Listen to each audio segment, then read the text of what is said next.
Tô meio careca. Acho que eu tô ficando velho.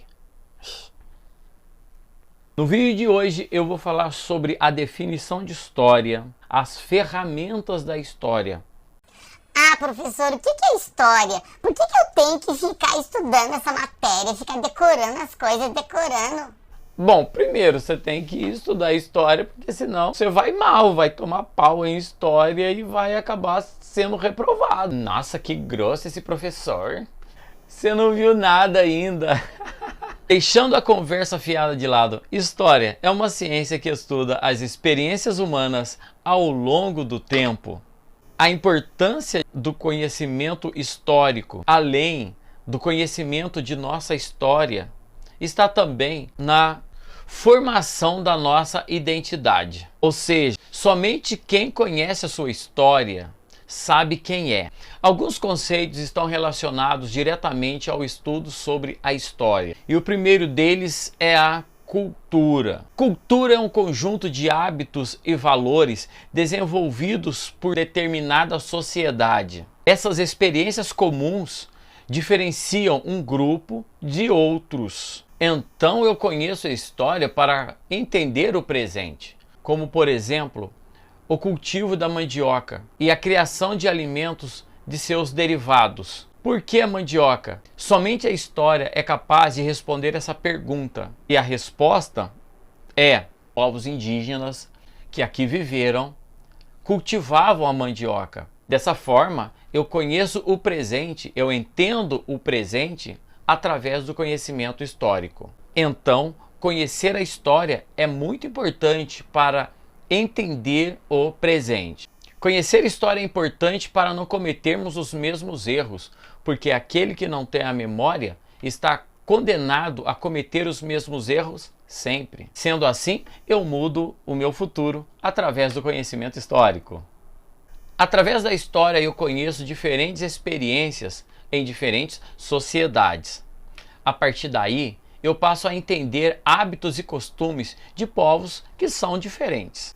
Eu não passo a olhar com estranheza um povo que se veste diferente que eu. E não cometo o erro de dizer: Nossa, que esquisito, as mulheres da Indonésia colocam argolas no pescoço. isso tem uma explicação. Vamos conhecer a história da Indonésia.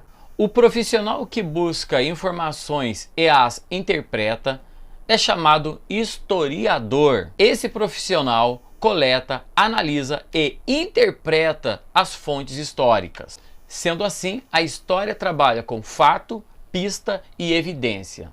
Dessa forma, concluímos então que a história trabalha com hipótese. Isso quer dizer que existem diferentes interpretações da história, sob o olhar de diferentes historiadores. O historiador pesquisa ou estuda os chamados fatos históricos. Professor, o que são fatos históricos? São acontecimentos pontuais no tempo e no espaço. Exemplo, em 11 de março de 2020 foi declarado pela Organização Mundial da Saúde o estado de pandemia em relação à Covid-19. Outro exemplo é o dia 13 de maio de 1888, data em que foi declarado a abolição da escravatura do Brasil. Os fatos históricos, ou esses acontecimentos pontuais na história, deixam seus vestígios, ou seja, as fontes históricas. Ao todo são 4 fontes históricas: fonte material, visual, textual e oral. O vídeo é uma fonte visual. Esse relógio é uma fonte material. A certidão de nascimento é uma fonte escrita. A história contada por seus pais, avós, tios são chamadas fonte oral. Os fatos históricos não são isolados. Eles estão dentro de um chamado processo histórico. Professor, o que é um processo histórico? Processo histórico é uma sequência de fatos históricos interrelacionados. Todos eles ocorrem em um período de tempo, o chamado tempo histórico. O Covid-19 foi um processo histórico, pois teve um período de tempo E dentro desse processo histórico, teve muitos fatos históricos, ou seja, muitos acontecimentos dentro desse processo, como mortes, distanciamento, uso de máscara, o uso de álcool em gel, o fechamento do comércio, das escolas, entre outros. Todos esses acontecimentos têm uma data em específico, ou seja, são fatos históricos. Todos eles estão interrelacionados e isso é um processo histórico. Esse processo histórico está dentro de um determinado tempo, que é chamado tempo histórico. Essas evidências pesquisadas pelos historiadores podem ser materiais ou imateriais. As evidências materiais são palpáveis, ou seja, que você pode pegar, tocar. Isso é uma evidência material. A evidência imaterial você não pode tocar. O próprio nome já diz imaterial. Exemplo, dança, jeito de contar história, uma receita ou uma língua. São exemplos de evidências imateriais. A história utiliza-se do tempo cronológico para colocar os fatos em seus devidos lugares, para melhor compreensão e interpretação. Existem 3 tipos de tempo: o tempo da natureza, o tempo cronológico e o tempo histórico. O tempo da natureza é o tempo que leva para a realização de um ciclo natural, como, por exemplo, chuva, cheia de um rio, estações do ano, período da lua, entre outros. São chamados tempo da natureza. O tempo cronológico é o tempo criado pelo homem.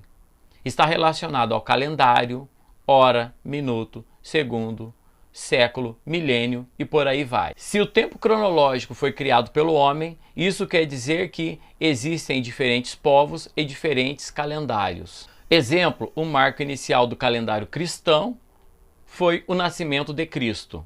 O marco inicial do calendário muçulmano foi a Hégira, ou seja, a fuga de Maomé de Meca para Medina em 622. O calendário judaico tem como marco inicial o dia em que Deus criou Adão, 7 de outubro de 3761 a.C.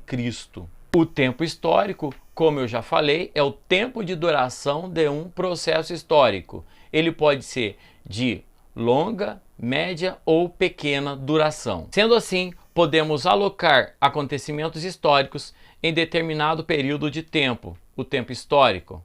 A história, então, passa a ser dividida em pré-história, idade antiga, idade média, idade moderna e idade contemporânea. A história identifica os acontecimentos históricos através do tempo cronológico, utilizando séculos, ou seja, um período de 100 anos. Professor, como eu consigo transformar o ano em século para eu descobrir que século foi esse acontecimento? A pegada é bem simples. Vou dar um exemplo para vocês. 2000. 2000. Tira os 2 últimos números, que são os 2 zeros, sobra 20. Como você tirou 0, você não soma nada. Sendo assim, 2000 é o século 20. 1001. Você tira os 2 últimos, sobra 20.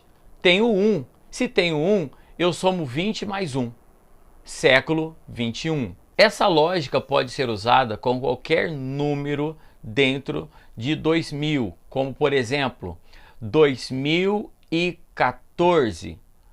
20, tira 14, no caso 20 mais 1, século 21. Por hoje é só, eu espero ter ajudado vocês. Grande abraço, até a próxima, tchau!